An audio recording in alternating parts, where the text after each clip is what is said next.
Hello guys, welcome to Shama Pathshala. Today let us start our chapter 1 of class 12th biology. I hope आप सभी की तैयारी बहुत अच्छे से हो रही होगी, चाहे तो आप क्लासरूम के स्टूडेंट हैं या फिर आप किसी भी एग्ज़ाम की तैयारी कर रहे हैं जैसे एसटेट, सीटेट या फिर आप सीबीएसई या फिर किसी अन्य स्टेट के बारे में आप पढ़ रहे हैं या फिर उसका कोई टीचिंग एग्ज़ाम है या फिर आप एसएससी की तैयारी करते हैं या फिर आप यूपीएससी की तैयारी करते हैं। सो ये वीडियो आपके लिए है। सो अब चलिए हम हमारा फर्स्ट चैप्टर हम शुरू करते हैं।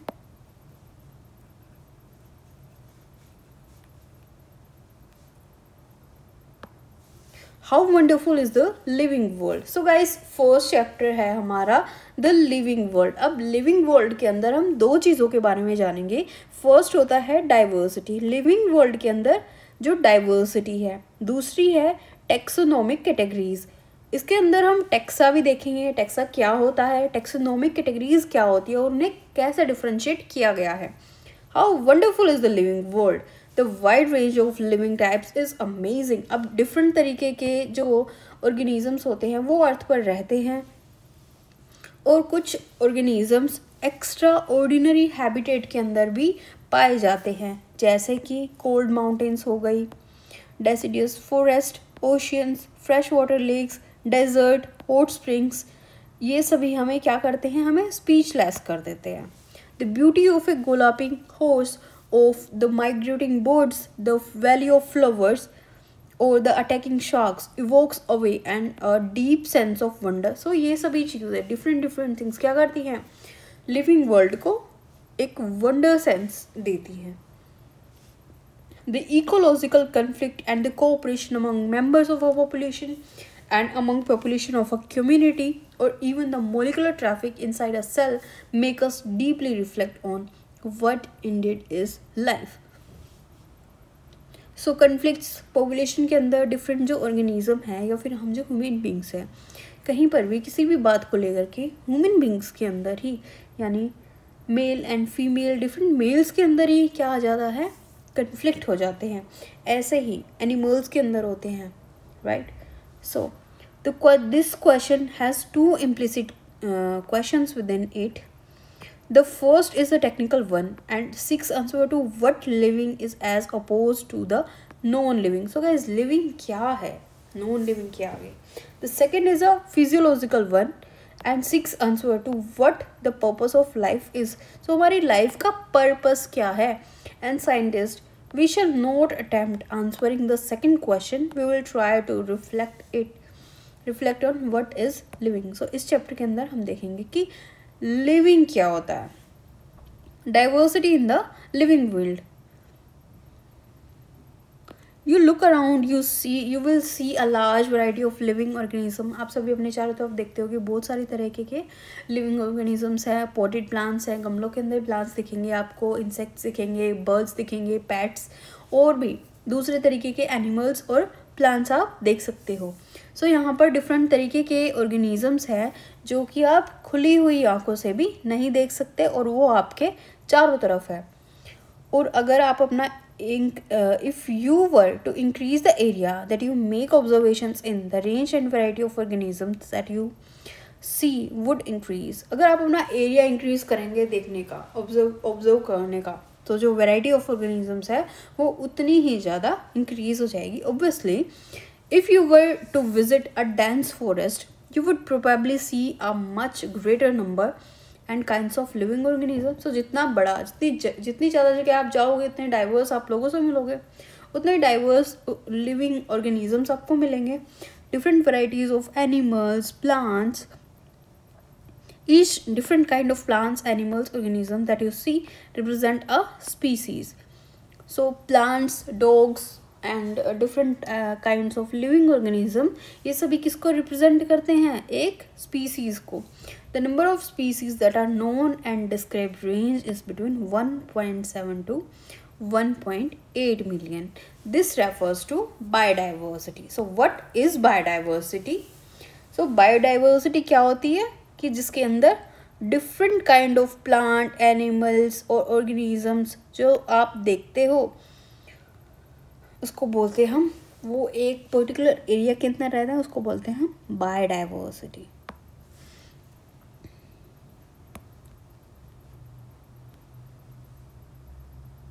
This refers to biodiversity or the number and types of organisms present on Earth. We should remember here that as we explore new areas and even old ones, new organisms are continuously being identified. As stated earlier, अब millions of plants हैं, animals हैं इस संसार के अंदर. We know plants and animals in your own area by the local names. अपने area के अंदर जितने भी प्लांट्स, एनिमल्स हैं उनको हम सभी क्या करते हैं, अपने लोकल नेम्स के साथ हम उनको याद करते हैं. और जो नाम होते हैं लोकल प्लांट्स के, उनके जो नेम है वो प्लेस के अकॉर्डिंग वेरी करते हैं, even with in a country. Probably you would recognize the confusion that would be created if we did not find ways and means to talk to each other to refer to organisms we are talking about. Hence, there is a need to standardize the name of living organisms such that a particular organism is known by the same name all over the world. So, अब बात आती है nomenclature. Nomenclature क्या होता है? Nomenclature एक तरीका होता है जिसके द्वारा किसी भी चीज़ को नाम दिया जाता है.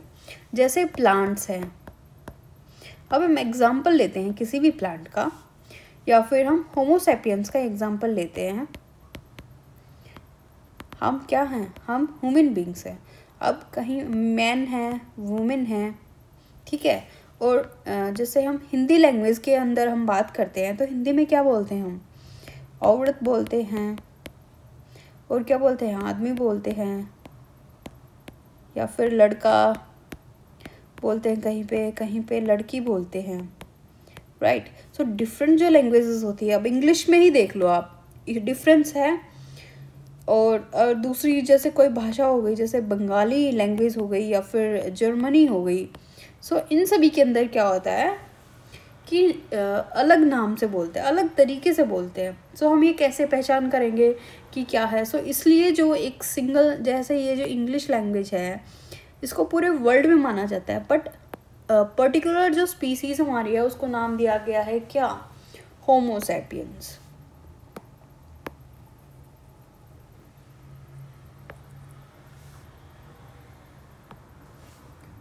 Obviously, nomenclature or naming is only possible when the organism is described correctly and we know to what organism the name is attached to. This is identification. So, I think you got your definitions for nomenclature as well as for the identification. In order to facilitate the study, number of scientists have established procedures to assign a scientific name to each non-organism. This is acceptable to biologists all over the world, for plant scientific names are based on agreed principles and criteria, which are provided in the International Code of Botanical Nomenclature. You may ask, how are animals named?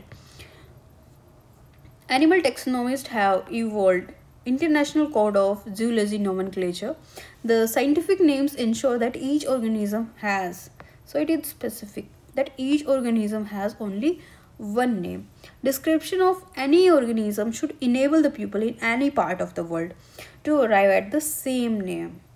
They also ensure that such a name has not been used for any other known organism. अब पता है क्या होता है कि एक plant ले लिया हमने मानो हमने लिया है तुलसी का प्लांट, हम उसको इंडिया में इसको ऐसे बोलते हैं, बट जब हम जाते हैं कहीं बाहर, जैसे हम गए जर्मनी, सो इसको क्या बोल लेंगे, इसका कुछ और नाम होगा, समथिंग एक्स. तो हम क्या करेंगे, अब हम गए तीसरे कंट्री में, हम चले गए यूके में, सो यूके में भी इसका कुछ और नाम होगा, एक्स नाम होगा. तो अब ये एक आदमी है, ये जाता है इंडिया में, उसे चाहिए होता है तुलसी का पेड़, ये मान लो इंडिया का है, उसे चाहिए होता है तुलसी का पेड़, बट ये रहता है कहाँ, यूके में रहता है. तो ये ढूंढेगा तुलसी, इसको तुलसी नाम से मिलेगी, नहीं मिलेगी. तो इस चीज़ के लिए क्या करा है कि प्लांट एक ही है बट इसका जो नाम है वो एक्स है, कहीं पर तुलसी है, कहीं पर X1 नाम दे दिया हमने जर्मनी को, तो कहीं पर X1 नाम है। तो ये आदमी, इसकी ज़रूरतें कैसे पूरी होंगी? सो इसलिए हमने इसको एक नाम दे दिया ए। सो ए जो नाम है ये एक साइंटिफिक नाम मान लेते हैं हम। तो जो साइंटिफिक नाम है इसका, ये यहाँ पर भी से यही होगा और जर्मनी में भी यही होगा और यूके में भी यही होगा। ओके, सो इसलिए ज़रूरत पड़ती है नोमेनक्लेचर की। और ऐसे जो जैसे कैरेक्टरिस्टिक होती है, कैरेक्टरिस्टिक्स के बेसिस पे हम आइडेंटिफिकेशन करते हैं। किसके बेसिस पर हम आइडेंटिफिकेशन करते हैं? कैरेक्टरिस्टिक्स के बेसिस पर।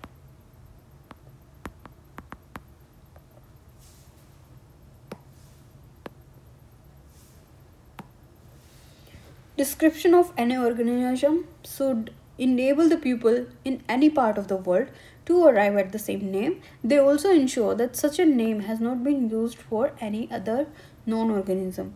Biologists follow universally accepted principle to provide scientific names to the known organism. Each name has two components, the generic name and the specific epithet. So ये जितनी भी बोल्ड के अंदर जो आती है ना टर्म, इनको आपको याद करना है। अब कॉल्ड बायनोमियल नोमेनक्लेचर हो गया, सो इसकी आपको डेफिनेशंस को याद करना है। अब आप कोई भी एग्ज़ाम देते हो, जैसे एसएससी का एग्ज़ाम हो गया या फिर कोई भी सीटेट का एग्ज़ाम हो गया, सीटेट हो गया, एस्टेट हो गया, सो उसके अंदर स्पीसीज़ जो दो कंपोनेंट होते हैं एक स्पीसीज़ के नाम में, वो क्या क्या होते हैं? तो एक होता है जेनेरिक नेम, एक होता है स्पेसिफिक एपिथेट। तो इन सब चीज़ों को आपको नोट करना है। This system of providing a name with two component is called binomial nomenclature. अब बायनोमियल नोमेनक्लेचर की डेफिनेशन आपको पता हो गई। This naming system given by the Carolus Linnaeus. अब बायनोमियल नोमेनक्लेचर किसने दिया? Carolus Linnaeus is being practiced by biologists all over the world. The naming system using a two-word format was found convenient. Let us take the example of mango to understand the way of providing scientific names better. अब यहाँ पर mango का example दिया गया है, उसका नाम लिया है मैग्नीफेरा इंडिका। अब हम देखते हैं, let us see how it is a binomial name. In this name, Mangifera represent the genus, while indica is a particular species or a specific epithet. Other universal rules of nomenclature. अब यहाँ पे ये rules दिए nomenclature के। First है binomial nomenclature are generally in Latin and written in italics. So जो binomial nomenclature होते हैं वो लैटिन के अंदर लिखे जाते हैं। जैसे जो वर्ड्स का फॉर्मेट होता है वो लैटिन के अंदर होगा। और इटैलिक्स कैसे होते हैं? यानी जो थोड़े, जैसे हमने यहाँ लिखा है क्या नाम, चलो हम नेम लिखते हैं, नेम ये लिखा हमने नॉर्मल, और इटैलिक्स के अंदर क्या होता है? थोड़ा टेढ़ा हो जाता है ना। तो इससे टेढ़ा होगा तो क्या होगा? यह अलग से हमें दिखेगा कि हाँ ये एक स्पीसीज का नेम है। They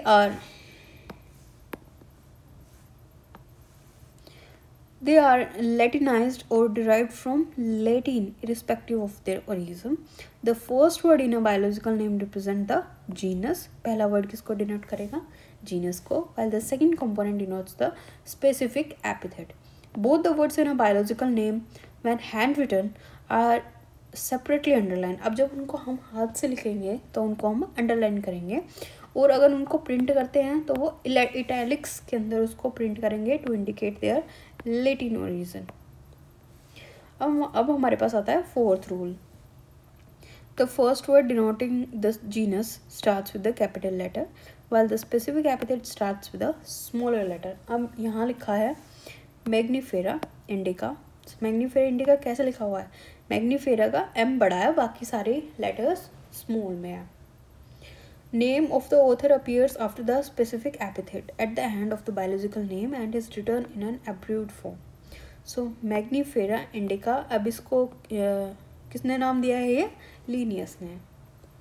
It indicates that the species was first described by the Linnaeus. Since it is nearly impossible to study all the living organism, it is necessary to devise some means to make this possible. The process is called classification. अब हमारे पास आती है classification की definition. Classification is the process by which anything is grouped into convenient category based on some observable characters. अब हम characters के basis पे classification को कर सकते हैं. For example, we usually recognise group such as plants, animals or dogs, cats, insects. The moment we use any of these terms, we associate certain characters with the organism in that group. अब हम किसी का भी नाम लेते हैं. What image do you see when you think of a dog? जब आपने डॉग का नाम लिया है तो आपके मन में उसकी क्या इमेज आई है? Obviously, each one of us will see dogs and not cats. So हम सभी ने जब हमारे मन में जब डॉग का नाम लिया तो हमारे मन में किसकी इमेज आई है? डॉग की. Obviously, कैट की इमेज नहीं आई होगी. Now, if we were to think of Elastinians, we know that what we are talking about. Similarly, suppose we are to say mammals, you would of course think of animals with external ears and body hairs. अब ये क्या हैं? ये characters हैं जिसके basis पे हम classify करते हैं. Likewise, in plants, if we try to talk of wheat, the picture in each of our mind will be of wheat plant, not of rice or any other plant. Hence, all these dogs, cats, mammals, wheat, rice, plants, animals, etc. are convenient category we use to study organisms. The scientific term for these categories is called the taxa. So, what is taxa? The scientific term जो हम use करते हैं इन सभी categories के लिए उसको बोलते हैं taxa. Here you must recognize that taxa can indicate categories at very different level. Plants also form a taxa. Wheat is also a taxa. Similarly, animals, mammals, dogs, all are taxa. But you know that a dog is a mammal and mammals are animals. Therefore, animals, mammals, dogs represent taxa at different level. Hence, based on the characters, all living organisms can be classified into different taxa. This process of classification is taxonomy. External and internal structure, along with the structure of a cell, development process, and ecological information of organisms are essential and form the basis of modern taxonomic studies. Hence, characterization, identification, classification, and nomenclature are the processes that are basics to taxonomy. So, this is our chapter. So, in the next video, we will study more. Okay guys, so हमारी next video के अंदर हम आगे के chapter को देखते हैं. इस वीडियो में इतना ही. Thank you. Like, share and subscribe for more.